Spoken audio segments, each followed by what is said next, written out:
RK. நகரில் வசந்தி தேவியும் காட்டுமன்னார் கோவிலில் திருமாவளவனும் வேட்பாளர்களாக களமிறங்கியுள்ளனர். மக்கள் நல கூட்டணியில் இடம்பெற்றுள்ள விடுதலை சிறுத்தைகள் கட்சிக்கு 25 தொகுதி ஒதுக்கப்பட்டுள்ளது.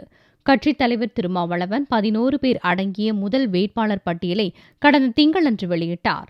இந்நிலையில் புதன்கிழமையன்று சென்னையில் செய்தியாளர்களை சந்தித்த திருமாவளவன் காட்டுமன்னார் கோவிலில் தான் போட்டியிட உள்ளதாகவும், முதல்வர் ஜெயலலிதா போட்டியிடும் ஆர்.கே. நகர் தொகுதியில் விடுதலை சிறுத்தை கட்சியின் சார்பாக மனோன்மணியம் சுந்தரனார் பல்கலைக்கழக முன்னாள் துணைவேந்தர் வசந்தி தேவி போட்டியிட உள்ளதாகவும் அறிவித்தார்.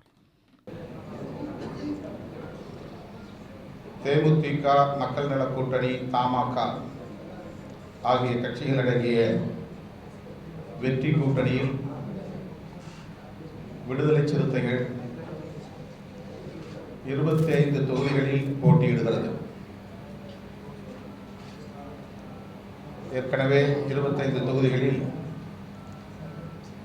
11 தொகுதிகளுக்கு போட்டியிடுகிற வேட்பாளர்கள் முதல் பட்டியல் அறிவிக்கப்பட்டுவிட்டது.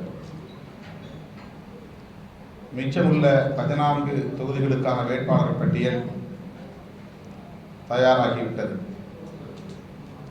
தற்போது அந்த 14 தொகுதிகளுக்கான வேட்பாளர்களில் 2 வேட்பாளர்களுக்கான அறிவிப்பை செய்கிறோம்.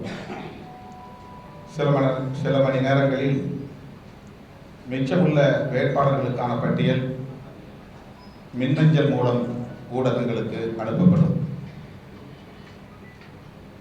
காட்டுமன்னார் கோவில் தொகுதியில் நான் போட்டியிடுகிறேன்.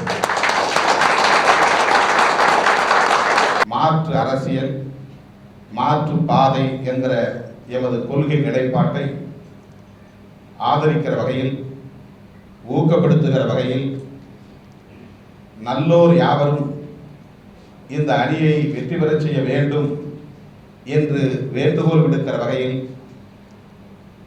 ஆர்.கே. நகர் தொகுதியில் மனோன்மணியம் சுந்தரனார் பல்கலைக்கழகத்தின் முன்னாள் துணைவேந்தர் மதிப்பிற்குரிய முனைவர் வசந்தி தேவி அவர்கள் வேட்பாளராக